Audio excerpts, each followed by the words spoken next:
special family, welcome back to another video. If you're new here, hello, I'm Autism Mom, and on this channel we talk about autism and everything in between. If you'd like to be part of the family, click the subscribe button and the notification bell.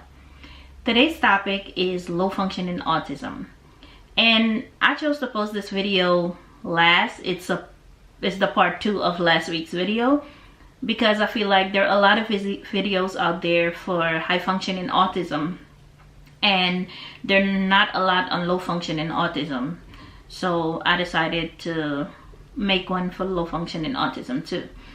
The terms high and low functioning autism, they're commonly used by people that don't have autism, but there is no official diagnosis. These terms, they're not official diagnosis. There's only one general diagnosis, and that's the Autism Spectrum Disorder, or ASD. The terms are often used to describe the degree to which someone under the autism spectrum is or appears to a normal person. So, in other words, autistic people who appear to be closer to normal are considered to be high functioning.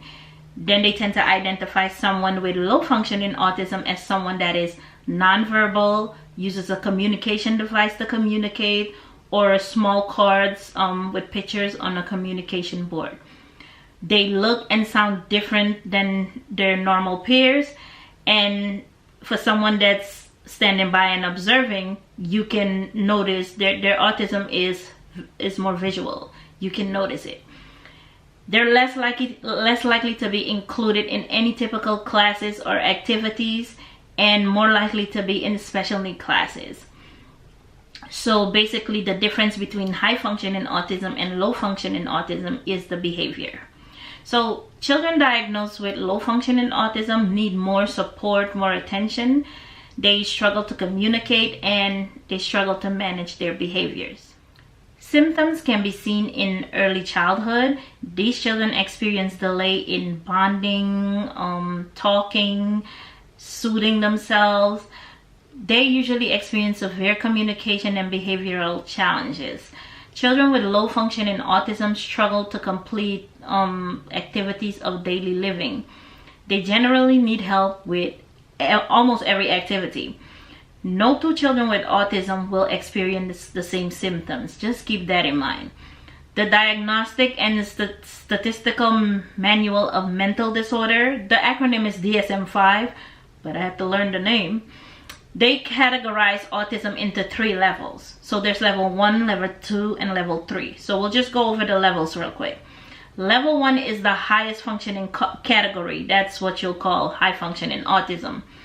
Children with level 1 autism need support, but they can learn a variety of social skills. They're usually able to gain some independence. Individuals diagnosed with autism level 2 have verbal, social, and behavioral deficits. Even with support in place, they might struggle with these behaviors. And then you have level 3. It's the most severe and lowest functioning category. Those with level 3 autism have difficulty socializing, speaking, communicating, so they're nonverbal mostly. These children experience great distress in situations outside his or her comfort zone. So severe autism has signs. So one of the signs is severe autism has signs. One of the signs is social interaction impairment. So with social interaction for children with autism, it can range from difficult to nearly impossible. Some children will hit this milestone and then they'll experience regression. And others, they will just never develop that skill. But that's the order it goes in. Children with autism are often mislabeled as lacking empathy, but what we need to understand is that their limited emotional range and poor emotional intelligence can make relating difficult and expressing themselves even harder. Then we have inappropriate responses are typical signs of low functioning autism. A child with a level 3 autism might laugh when someone is in pain, but they lack the engagement or the social responsiveness of knowing that you don't laugh when someone is in pain. So there's rare smiling. They don't acknowledge people. Children with autism will have a hard time comprehending facial expression. They can read whether it's a sad face or a smiley face, or is it a good mood or a bad mood. It's almost as if every face looks the same to them. They have poor nonverbal communication skills. Their faces remain blank even if they're experiencing pain sometimes. Socializing with children can be difficult for them to do. And they're not engaging with other kids. It's almost like it's impossible. They're not interested. It's just not clicking for them. Initiating conversation can be difficult, and maintaining those conversations can be even harder. So that's not a go. Change. They do not like change. Whether it's you changing a game, the rules of a game, whether it's home routine, school routine, they do not respond well to change. Children with low functioning autism need routine and structure. If you change, let's say you happen to do that, they become uncooperative, resistant, passive aggressive, or even disruptive. So these reactions that they have can make it hard for them to maintain a friendship or make friends with other kids, but they do not accept change. Next, we have communication difficulties. So there are several things that fall under communication difficulties. Difficulty communicating is one of the first indicators that says your child has autism. Autistic children may not babble, they may not point, they may not make eye contact, and by age 2, they might not even be speaking short phrases or saying words. So that should have your radar up. It's common for children who struggle to communicate to have frequent tantrums because they can't tell you what's going on. They can't let you know that something is not working, so in response they have tantrums. The inability to communicate hunger, pain, or preferences is isolating and frustrating to them. Children with limited communication skills might not respond to their name, and they often ignore parents or caregivers. So I can stand there and say, Ramsey, Ramsey, Ramsey, until I'm blue in the face. Guess who's not looking at me? Ramsey. By age 4, your child with low functioning autism may remain nonverbal, which can be very stressful at times because you're not trying to trust anybody in your vicinity with your child because they're nonverbal. If anything happened, no one could tell you. Well, your child can tell you what happened. So that phase is kind of scary. But that's one of the signs of low functioning autism. The ones that are verbal may speak but with an abnormal tone or like a rhythm, almost like a sing-along or imitating someone on TV, like with the exact voice and phrase. Yeah, so, and some children may develop language skills and they'll repeat phrases verbatim, like over and over and over again. Usually this happens without them knowing what it means. So they can say something like, good morning, it's a beautiful day, and it's 10 o'clock at night or 7 o'clock at night, and they're like, good morning, it's a beautiful day. They don't know what it means. They just heard it, it's stuck, repetitive. They keep repeating it verbatim. So low functioning autistic children may also mimic body language, and others might struggle with literal speech and directions. Like if you go get that, like that, they'll get everything around them except for what you're pointing at. Yeah. But building a vocabulary can be a very difficult skill for them. No matter an autistic child's verbal ability, very few of them enjoy small talks. They do not like to be bothered. Stay away from me, kinda. Yeah. So next we have the obsessive compulsive disorder.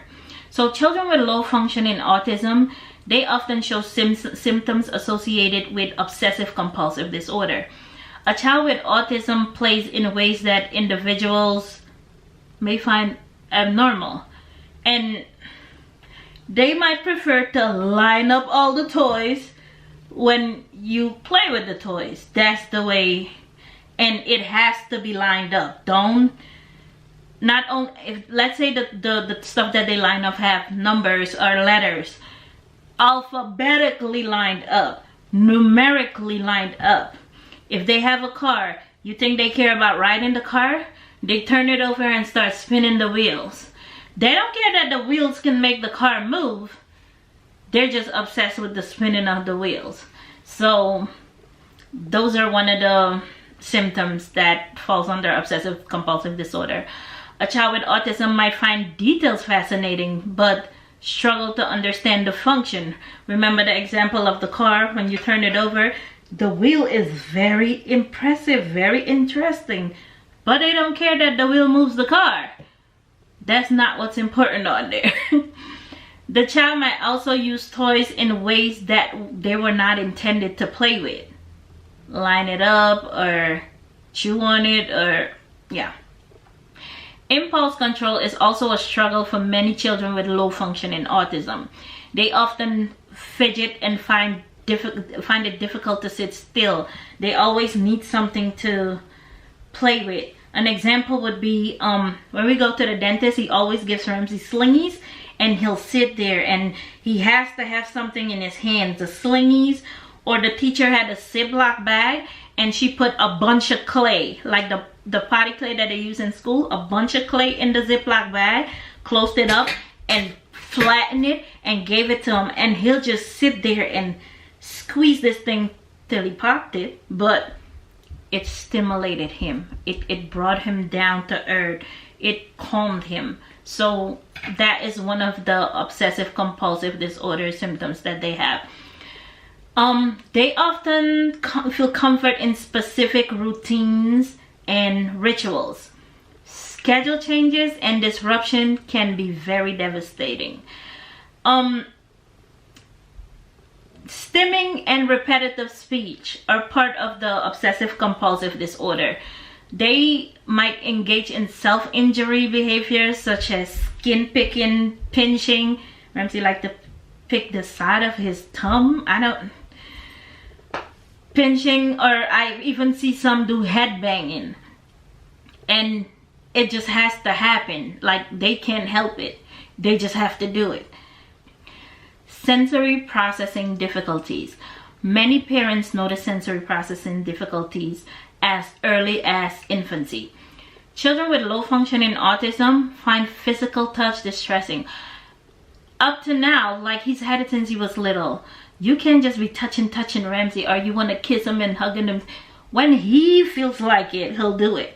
Not when you feel like it, because you'll kiss him and he'll just wipe it away. But when he sit there and kiss you all up in your face and just all upon you, pulling your hair, he's playing. You better enjoy that and accept that, because when you're ready, he don't want you touching him, only when he's ready.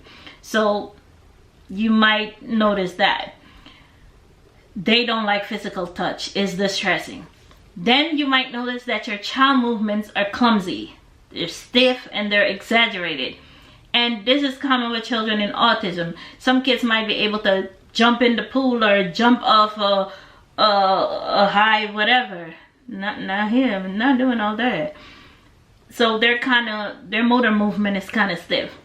Triggering stimuli can change overnight. And what that means is they have constant changes in food and clothing preferences, and that is common. One day he'll eat goldfish and he won't eat it for like 3 months, then come back and we'll be in the supermarket and he picks up a pack of goldfish or Cheez-It, and you're like, wait, but you don't eat this anymore. Like, now he eats it again. The teacher always had rag time, where everybody gets this type of material rag with different colors that they play with, and the first time he touched that rag, he dropped it and had a meltdown. And every time he see that rag, he goes into some type of sensory issue. He can't touch that material grosses him out. Now he can touch it. I have a rug in, like, right here under my vanity. Ramsey would walk from the living room to the bathroom, and hop over one big step over the rug. His feet are not allowed to touch that rug because there's something, a feeling about that rug that makes him uncomfortable. Now he'll stand on the rug, he'll look in the mirror, he'll do all that like he never had a problem with the rug. So it switches up.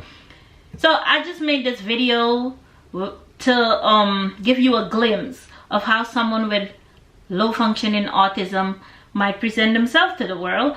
And if you see some of the things I talk about, you'll know like, okay, this person has autism, and in the regular world it's called low functioning autism. It's not an official diagnosis, but to show the differences, we'll go with that term.